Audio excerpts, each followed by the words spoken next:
আমার ভাইয়েরা, আজকের এই মাহফিলে আমরা যারা এসেছি, আল্লাহ রাব্বুল আলামিন আমাদের জিন্দেগীর সমস্ত পাপগুলোই মাফ করে দিয়েছেন। সুবহানাল্লাহ কোন, আল্লাহু আকবার কোন। সব পাপ মাফ করে দিয়েছেন। বিশ্ব নবী জনাবে মুহাম্মদুর রাসূলুল্লাহ সাল্লাল্লাহু আলাইহি ওয়াসাল্লাম বলছেন, তোমাদের আগের যুগে একজন লোক মরুভূমির ভিতরে খাবার এবং পানি শুদ্ধই তার উট হারায় ফেললো। উট মরুভূমির ভিতরে হারায় গেছে। চতুর্দিকে হাজার হাজার মাইল, বাড়ি নাই, ঘর নাই, জায়গা নাই, কিচ্ছু নাই, গাছপালা নাই, পানি নাই, খাবার নাই, কিচ্ছু নাই, হাজার হাজার মাইল। এখন উট হারায় গেলে মৃত্যু কাছে না দূরে? মৃত্যু কাছে না দূরে? মৃত্যু কাছে। লোকটা একেবারে হন্যে হয়ে খুঁজলো, উটটা খুঁজলো, অনেক কষ্ট করে খুঁজতেছে। তার জীবন মরণের প্রশ্ন, উট তার পাওয়াই লাগবে, কারণ উটের সাথে তার খাবার আছে, পানিও আছে। বিশ্ব নবী জনাবে মুহাম্মদ রাসূলুল্লাহ সাল্লাল্লাহু আলাইহি সাল্লাম বলছেন, ওই লোকটা সারাদিন কষ্ট করে উট খুঁজে না পায়া ক্লান্ত শ্রান্ত হয়ে শুয়ে পড়ছে। যখন শুয়ে পড়ছে, হঠাৎ সে তার মাথার কাছে উটির পায়ের খটখটি শব্দ পাইছে। সে দেখে উট দাঁড়ায় আছে। আল্লাহু আকবার। উটটা দাঁড়ায় আছে, বলছে, আল্লাহ তুমি আমার বান্দা আর আমি হলাম তোমার মালিক। মাথা ঠিক নাই, আনন্দের চোটে মাথা তার উল্টে গেছে। কয় যে, আল্লাহ তুমি আমার বান্দা। আল্লাহকে কি বানাইছে? কি বানাইছে? হে আল্লাহ তুমি আমার বান্দা আর আমি হলাম তোমার মালিক। আল্লাহু আকবার। বিশ্ব নবী এই বর্ণনা করতে গিয়ে এত জোরে হেসে দিয়েছেন, তার মারির দাঁত পর্যন্ত দেখা গেছে। সুবহানাল্লাহ। তিনি সাধারণত এরকম করে হাসেন না। আল্লাহ নবী বলেন, মুস্কি হেসে কথা বলো, তোমার ভাইয়ের সাথে মুস্কি হেসে কথা বলো, এটা তোমার জন্য একটা সাদাকা। 5,000 10,000 টাকা দান সদকা করলে যেমন নেকি হবে, একজন ভাইয়ের সাথে, একজন গ্রামবাসীর সাথে, একজন মুসলমানের সাথে হেসে কথা বললে, মুস্কি হেসে কথা বললে ওই পরিমাণ নেকি পাওয়া যাবে। গোমটা মুখের কোনো সওয়াব নাই। গোমটা মুখের কোনো সওয়াব আছে? সালাম দিন, আসসালামু আলাইকুম, আসসালামু আলাইকুম, বেয়াদব। জোরে কোন কি? বেয়াদব। সালাম দিলে যারা কয় এরা হলো বেয়াদব। এরকম বেয়াদবি আমরা কেউ করবো না ইনশাআল্লাহ। বিশ্ব নবী জনাবে মুহাম্মদ রাসূলুল্লাহ সাল্লাল্লাহু আলাইহি সাল্লাম বলছেন, কোন বান্দা যদি হাপানিয়া এলাকার এই গাবতলী উপজেলার কোন বান্দা যদি এমন হয়, বিশ্ব নবী বলেছেন, আমার উম্মতেরা শোনো, কেউ যদি নিজের ভুল বুঝতে পেরে নিজের পাপের কথা স্মরণ করে আল্লাহর কাছে মাপ চায়, আল্লাহর কাছে ফিরে আসে, সুদ খায়, সুদ বাদ দিল, ঘুষ খায়, ঘুষ বাদ দিল, গাঞ্জা খায়, গাঞ্জা ছাড়লো, বেনামাজি ছিল, নামাজি হয়ে গেল, আস্তাগফিরুল্লাহ পড়লো, আল্লাহর দিকে ফিরে আসলো। আল্লাহ নবী বলছেন, কোন পাপী বান্দা যদি আল্লাহর দিকে ফিরে আসে, আল্লাহ তাআলা ওই বান্দা ওই উট হারায়া যাওয়ার পরে, খুঁজে পাওয়ার পরে যেমন খুশি হয়েছিল, আল্লাহ রাব্বুল আলামিন ওই বান্দার চাইতে বেশি খুশি হয়ে যায়। আল্লাহু আকবার কম। আল্লাহ তাআলা কয়, বান্দা তুই আমার কাছে ফিরে এসেছিস, আমি খুশি হলাম। আল্লাহু আকবার কম। বিশ্ব নবী জনাবে মুহাম্মদ রাসূলুল্লাহ সাল্লাল্লাহু আলাইহি সাল্লাম বলছেন, কোন বান্দা যদি আল্লাহর দিকে এক হাত এগিয়ে যায়, আল্লাহ তাআলা ওই বান্দার দিকে 2 হাত এগিয়ে আসে। সুবহানাল্লাহ। কোন বান্দা যদি আল্লাহ রাব্বুল আলামিনের দিকে হেঁটে হেঁটে যায়, আল্লাহ তাআলা ওই বান্দার দিকে দৌড়ে দৌড়ে যায়। আল্লাহু আকবার।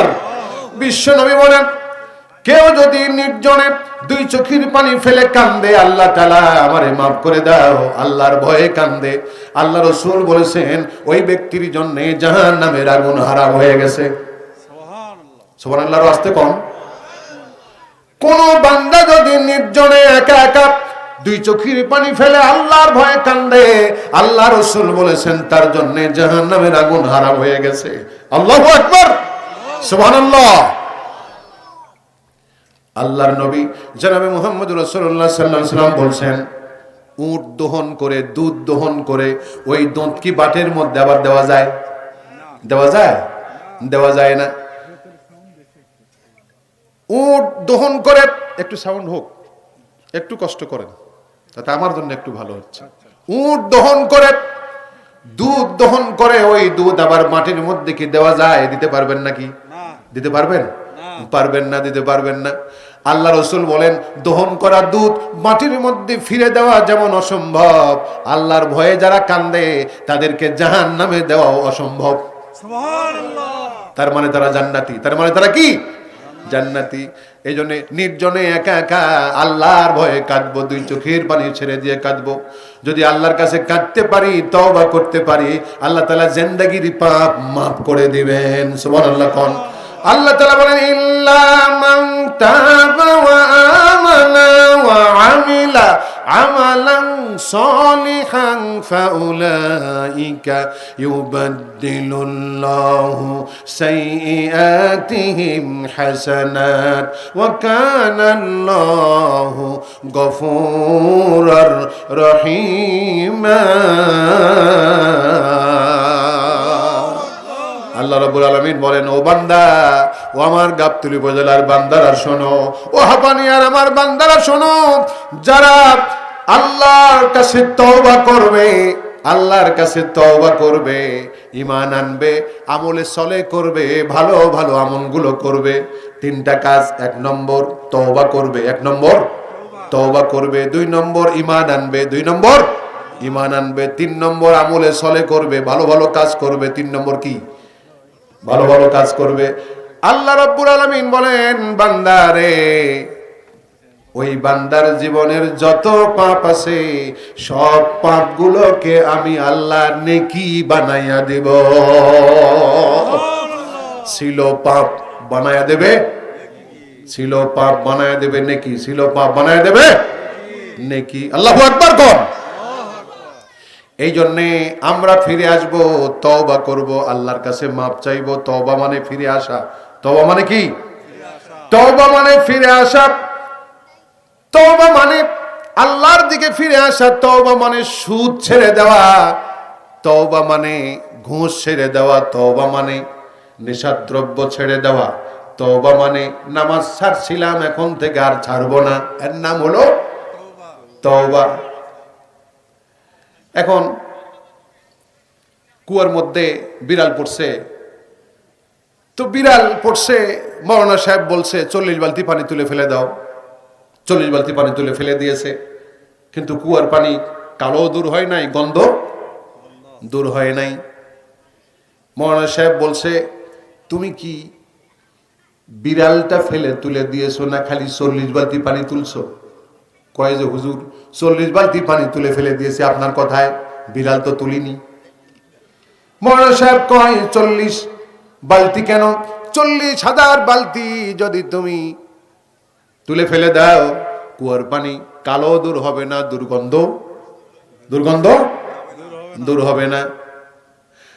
আমি আব্দুল মজিদ, আমার মধ্যে সুদ পরে মরে আছে, ঘুষ পরে মরে আছে, ওজনে কম দেওয়া পরে মরে আছে, জমির আইল ঠেলা পরে মরে আছে, ভেজাল দেওয়া পরে মরে আছে, বিদেশ যাওয়ার নাম করে 4 লাখ মারছি পরে মরে আছে, চাকরি দেওয়ার নাম করে 3 লাখ মারছি পরে মরে আছে, বোনের জমি 6 শতক কম দিছি পরে মরে আছে, ছেলের নামে 5 বিঘা জমি লিখে দিয়েছি, মেয়েদেরকে ঠকাইছি পরে মরে আছে। আছে না নাই? জমি বেচছি 20 বছর আগে, এখনো দলিল করে দেইনি। দলিল করে চাইলে বলে পতন দিছি, বেচিনি। আছে না নাই? এগুলো সব পরে মরে আছে। এখন আমি আস্তাগফিরুল্লাহ আস্তাগফিরুল্লাহ আস্তাগফিরুল্লাহ আস্তাগফিরুল্লাহ কিয়ামত পর্যন্ত আস্তাগফিরুল্লাহ পড়লে আল্লাহর কসম, ওয়াল্লাহি তাল্লাহি বিল্লাহি, এই জাতীয় একটা পাপও মাপ হবে না, হবে না, হতে পারে না। মোনাজাত করে শেষ রাত্রে যদি কান্দে, আল্লাহ তাআলা মাফ করে দাও, মেহেরবানি করে আমারে তুমি মাফ করে দাও। আল্লাহ কয়, বোনের জমি 6 শতক ফেরত দে আগে। 4 লাখ টাকা মারছিস, টাকাটা আগে ফেরত দে। আছে না নাই? 6 শতক জমি, বোনের জমি আগে ফেরত দে। আরে বোনকে ঠকাইয়া কি করেছি? জান্নাত থেকে বঞ্চিত হয়েছি। কিয়ামতের দিনে আল্লাহ তাআলা বলবেন, বোনকে ঠকাইছিস, বোনকে অংশীদার থেকে বঞ্চিত করেছিস, আজ তোকে জান্নাত থেকে বঞ্চিত করলাম, শোধবাদ করে দিলাম, যা জাহান্নামে। নাউজুবিল্লাহ কোন। এই জন্যে আমাদেরকে সতর্ক থাকতে হবে। ছেলের নামে 5 বিঘা জমি লিখে দিয়া হজে যাওয়ার সময় মেয়েদেরকে দেখে কয়, মা তোদেরকে কিছুই দিতে পারলাম না, তোদেরকে দোয়া দিয়ে দিলাম, দোয়া। ও জানো, আর দোয়া দেওয়ার দরকার নাই, জমি দে, জমি জমি কি দে, জমি দে, দোয়া দেওয়ার দরকার নাই, জমি দে। আল্লাহু আকবার কোন। আমার ভাইয়েরা, এই জাতীয় যত পাপ আছে, সুদ, সুদের উপরে টাকা খাটায়, সুদ থেকে বাদ হতে পারলাম না। আমি শুনি এই নারওয়ালা ইউনিয়নে সুদের টাকা খাটায়, এমন খাটাসও আছে। কথা বল না কেন? সুদের একটা টাকা খাওয়া 36 বার জেনা করার মতো পাপ হবে মাত্র। 1 টাকা খাইলে কতবার জেনার পাপ? কত কয় না? 36 বার জেনা করলে যা পাপ হবে, সুদের একটা টাকা খাইলে তাই হবে। নাউজুবিল্লাহ কোন। সুদের ছোট পাপ হলো নিজের মাকে বিয়ে করা। এই নারওয়ালা ইউনিয়নে, রামেশ্বরপুর ইউনিয়নে, এই গাবতলী উপজেলায় যারা সুদের উপরে টাকা খাটায়, ওরা নিজের মাকে বিয়ে করে। নিজের মাকে, কথা কয় না, নিজের মাকে বিয়ে করে। এর চাইতে কুত্ত শুয়োরও 44 গুণ ভালো নিজের মাকে বিয়ে করা, এই জঘন্য লোকের চাইতে, ঠিক না? আমার ভাইয়েরা, আজকের এই মাহফিলে আমরা যারা এসেছি, কোরআনের মাহফিলে। কিসের মাহফিল? কোরআনের মাহফিলে। আল্লাহ তাআলা আমাদের জিন্দেগীর সমস্ত পাপগুলো মাফ করে দিবেন।